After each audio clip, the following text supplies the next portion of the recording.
Welcome to the Idaho Explorer channel. In today's episode, we will drive north on I-15 from the Utah state line to Idaho Falls. This journey covers about 118 miles.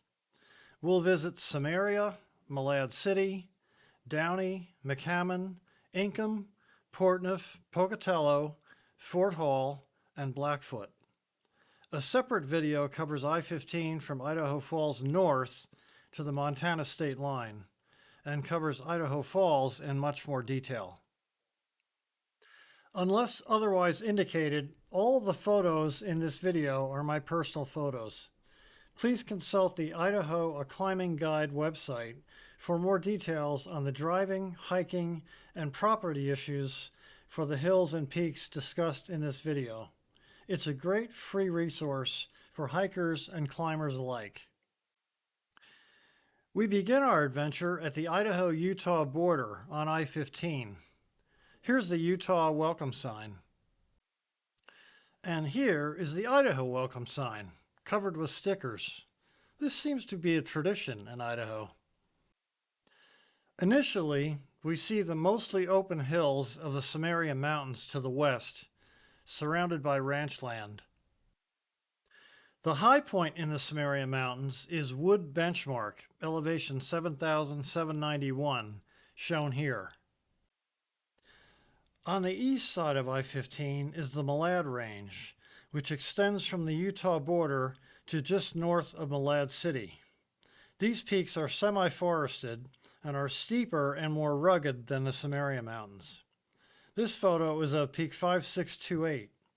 Most of these peaks are more easily reached from the east side via Highway 36. And here is Peak 6583, shown in mid-ground. It is easily reached from just off I-15 via a side road. Let's leave I-15 at exit 3/Woodruff so that we can drive to the hamlet of Samaria at the base of the Samaria Mountains. From exit 3, drive underneath the highway to reach a paved frontage road on the west side of the interstate. Drive north on this frontage road to reach a signed junction with Samaria Road. Go west on paved Samaria Road all the way to the town of Samaria. This photo is of Peak 5198 in mid-ground that you'll see on your way to Samaria. Samaria has a population of 165. This is a photo of the Samaria Mountains from the north. It's taken from Samaria Road as the road bends right/north to enter Samaria. Here is an aerial view of Samaria from atop Peak 6913. And this is the town's welcome sign. Here is a photo of Samaria from its north end. Let's leave Samaria now and head north to reach Idaho 38. Drive east, then northeast on Idaho 38 to arrive in Malad City after a few miles. If you enjoy this type of content, please consider subscribing to the channel and smashing the like button. That way the YouTube algorithm will show it to more Idaho lovers out there. Thanks very much for your support. Now back to the video. On your drive to Malad City, you get this nice view of the Pleasantview Hills to the northwest. These are mostly open scrub hills and are easy to scramble. Let's explore some of these hills that are in the vicinity of Malad City. First up is Peak 6407. It's on the north side of Idaho 38 before reaching Holbrook Summit. Next is Peak 6150, which sits above Holbrook Summit and can be hiked via a two-track road. MLD AZ Benchmark, elevation 7169, sits north of Idaho 38 and has a service road to the summit. Nearby MLD Benchmark, elevation 7271, shown here, also has a service road to the top. Now let's return to Malad City. This is the Malad City sign, a stone monument in downtown. It's dedicated to John Evans, former governor of Idaho. Here's a view of downtown Malad City. Malad City has a population of 2,342 and sits at an elevation of 4,551 feet. This is an aerial view of Malad City from Peak 6583 to its southeast. There are 3 peaks east of the city on the east side of I-15 that are worthy of climbing. All 3 of these peaks are in the Malad Range. First up is beautiful Peak 7020, shown here. Its neighbor to the north is Peak 6230. These 2 peaks are often climbed together. The views of Malad City from the summits of these peaks are stunning. Farther north and much lower in elevation is Peak 5590, shown here. All 3 of these peaks can be scrambled from Malad City via decent BLM or Forest Service roads. There are no trails to the top. Northwest of Malad City, you can reach these 3 peaks in the Pleasantview Hills on decent BLM roads. This is Peak 5849. Here is Peak 6542. And finally, its higher neighbor in West Elkhorn Canyon, Peak 6850, is shown here. Let's return to Malad City and jump on I-15 at exit 13. Drive north to exit 22 to reach Devils Creek Reservoir, also called Devil Creek Reservoir. It's on the east side of the interstate. Let's pay it a visit. Apparently the fishing here is very good. This photo is from the dam at its south end. There's a campground in the trees in the center on the left/west side of the reservoir. If you look east-southeast from the reservoir, you can see mighty Oxford Peak, elevation 9,289, the high point on massive Oxford Mountain, which dominates I-15 in southeastern Idaho. This photo looks across Devils Creek Reservoir at the northern foothills of the southern Bannock Range. There are 2 peaks that overlook the reservoir and are worthy of climbing. They can only be reached from Cherry Creek Road on the east side of the ridgecrest due to private property on the west side. The first peak is Swan Benchmark, elevation 6,854, shown here. Peak 7060 sits on the same high ridgeline, a short distance south of Swan Benchmark.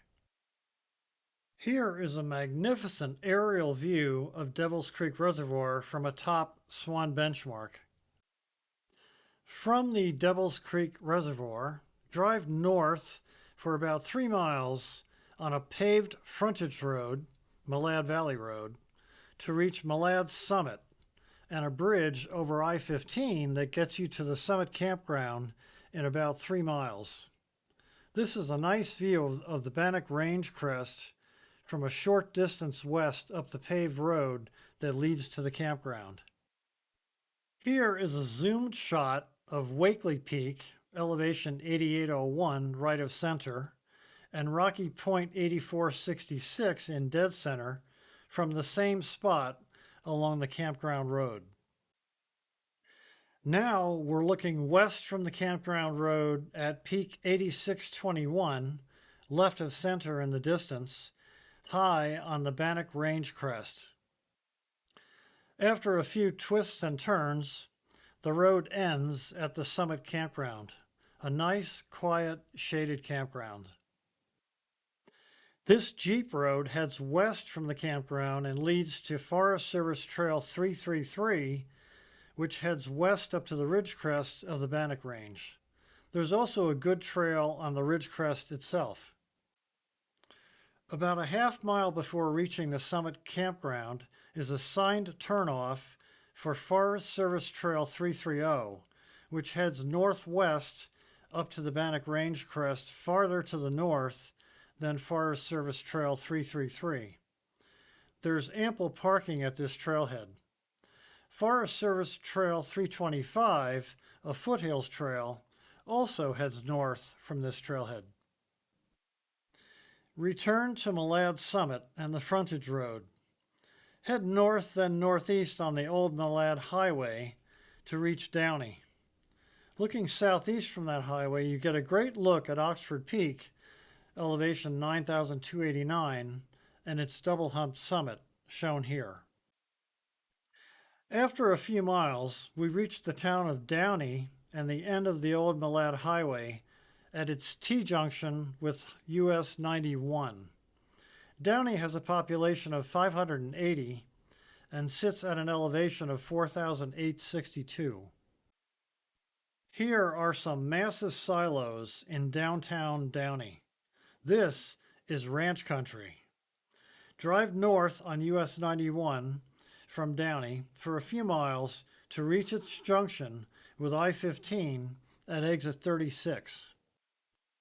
Go north on I-15 and get a nice view of Old Tom Mountain, elevation 8,737, at the Aramo exit, exit 40.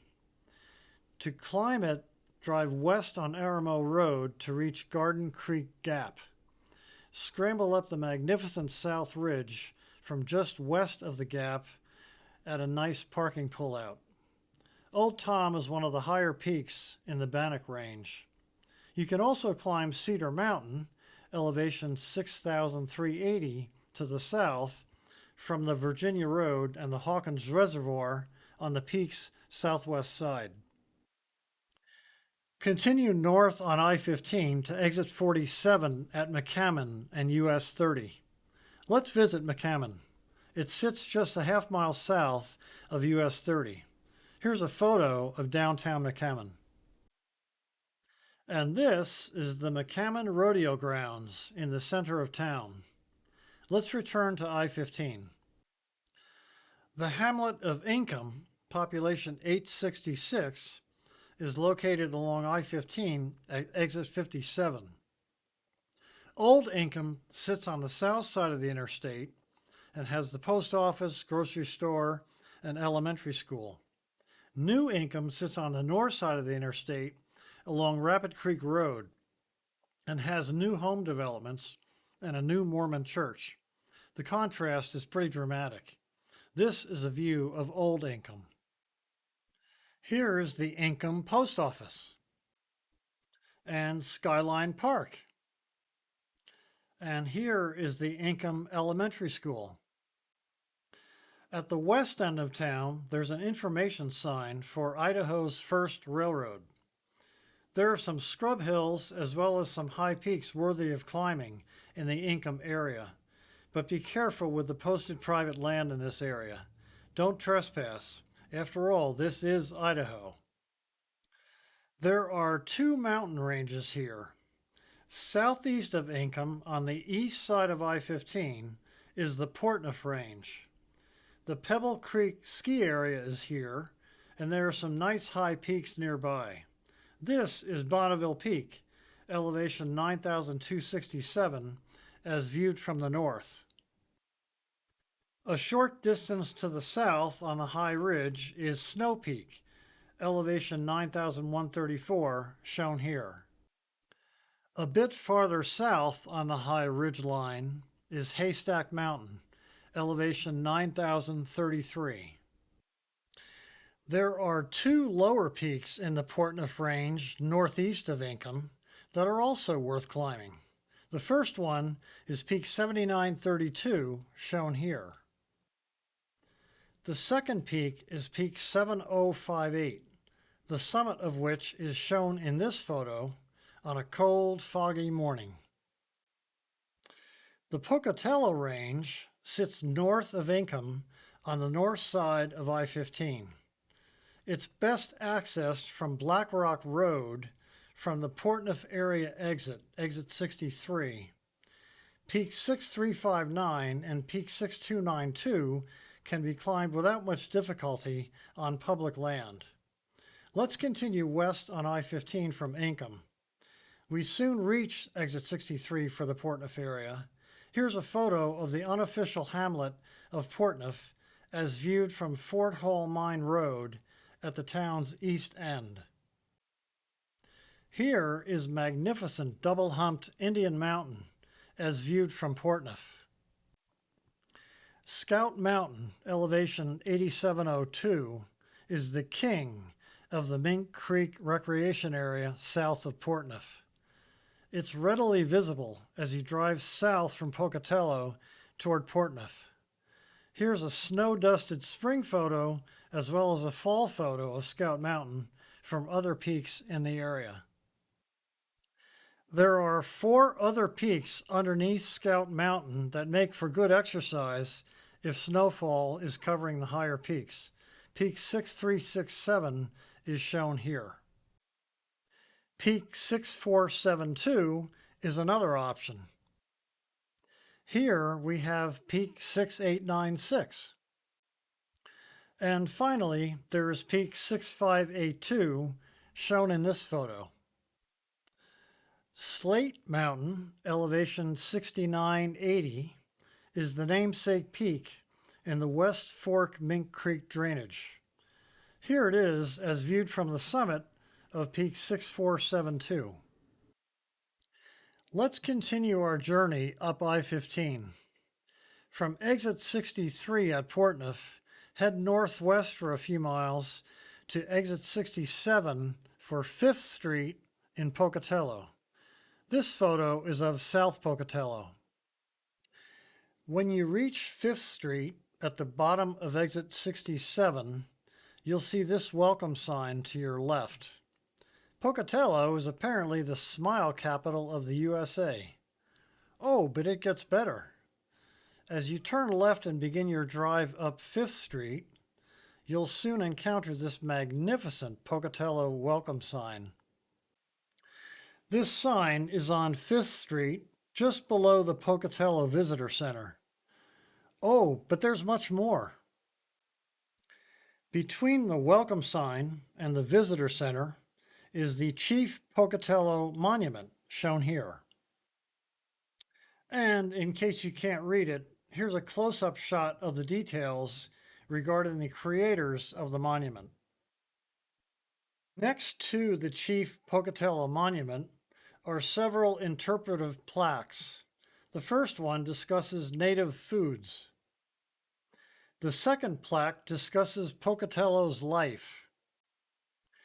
The third plaque looks into Pocatello's name in World War II. The final plaque discusses the history of the city of Pocatello. Let's continue our exploration of this wonderful city. Drive northwest up 5th Street to reach Barton Road. Go right or northeast on Barton Road and drive a short distance to reach the signed trailhead parking area on the left side of the road for the Red Hill Trail. Do not follow the paved trail heading northwest. Instead, hike up an unofficial foot trail heading northeast up onto the southeast ridge of Red Hill. Follow the trail up the ridgecrest to the summit and the USGS Pocatello benchmark. This is a photo of Red Hill from Barton Road.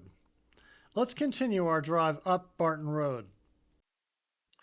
Barton Road heads uphill and soon reaches the BLM boundary and a parking area. This BLM road goes all the way to the summit of Chinese Peak, elevation 6,791.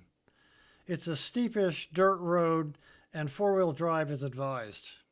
It's just over 2.5 miles to the top from the BLM boundary. This photo shows the view of antenna-clad Chinese Peak from the BLM boundary. The BLM road offers a splendid view of South Pocatello and the Kinport Peak Massif to the west, as this photo shows. And that's where we're going next. Drive to the west side of South Pocatello and follow signs for the City Creek Trails. This will get you to a trailhead that sits below Kinport Peak, elevation 7,231, which is shown in this photo. You can hike up a service road to the top. You can also reach Wild Horse Mountain, elevation 7220, shown as Wild Mountain on maps, via a connecting ridge road. Another popular trail hike in Pocatello is Camelback Mountain, elevation 6,586. It is located along Buckskin Road on the east side of the city. Please refer to the IACG website for more details. Let's take two photos of Pocatello from the streets that lead up to the Kinport Peak trailhead. This first photo shows central and northern Pocatello as viewed from the southwest. This second photo shows central Pocatello from the west. The city of Pocatello has a population of 59,205 and sits at an elevation of 4,462. Pocatello is the home of Idaho State University. The most popular word on the Idaho State University campus seems to be roar. We've previously seen two Pocatello welcome signs, but there are two more. This one is displayed on the Center Street water tank along I-15 at exit 69 for Clark Street. There's also a welcome sign on Clark Street. Now let's jump back on I-15 at exit 69 and continue our journey northward to Idaho Falls. 11 miles up the interstate at exit 80, we reach Fort Hall, and we see the Shoshone-Bannock Casino and Hotel right next to the highway. If you drive west from the casino, you reach the town of Fort Hall, population 2,343, which is the government center for the Shoshone-Bannock tribes. Drive north through Fort Hall to reach a side road, Traco Road, that leads to a service road that you can drive to the top of antenna-clad Ferry Butte, elevation 4,822, which is quite visible from I-15 to its east. Ferry Butte is shown in this photo. Continuing up I-15 for another 13 miles, we reach Blackfoot at exit 93. This is the primary exit for Blackfoot. Blackfoot has a population of 13,566 and is home of the Idaho Potato Museum. Let's check it out. Well, here it is. Now that's a gigantic spud. The Idaho Potato Museum is housed in an old railroad station. Let's return to I-15 and finish our journey. This is the only rest stop between Pocatello and Idaho Falls. It has a rather unusual modern building. I'm not sure what to make of it, but it has restrooms, and that's all that matters. Here is an interpretive sign at the rest area for lava formations. Better yet, there's a paved trail system that lets you explore the actual lava formations. From this rest area north for about 3 miles, you'll see lava formations on both sides of the interstate. This is very unusual for I-15, but is not unusual for sections of US 20 and US 26 in eastern Idaho. Let's check out the wide, easy trail, sometimes blacktop, sometimes concrete. Here's the signage at the start of the trail. You will soon find this trail map for the Hell's Half-Acre Trail. It has several loops and many interpretive plaques along the way. You'll never be walking on the lava itself, but it's right there next to the trail. Speaking of which, here are several photos of the lava formations, sagebrush, and junipers that you will see along the various loops of the Hell's Half-Acre Trail. If you've ever been off-trail on Idaho's lava terrain, you know how unpleasant it can be. Check out my video on US 20 East, which covers Craters of the Moon National Monument, for more details on that topic. Here are a few of the many interpretive signs along the Hell's Half-Acre Trail. First, we have, where did this rock come from? Next, we have, change is a way of life. Next up, we have, a black landscape grows green. Finally, we have, where there's life on the lava. After you've explored yourself out, return to the parking area and jump back on I-15. Drive 17 miles north to Idaho Falls at exit 118. This concludes our adventurous day on I-15 South. A separate video covers I-15 North from Idaho Falls to the Montana border. Check it out. If you enjoy this type of content, please smash the like and subscribe buttons. Feel free to drop a comment if you've done some interesting driving or hiking in the state of Idaho. Stay tuned for more videos on the Idaho Explorer channel. Thanks very much for your support.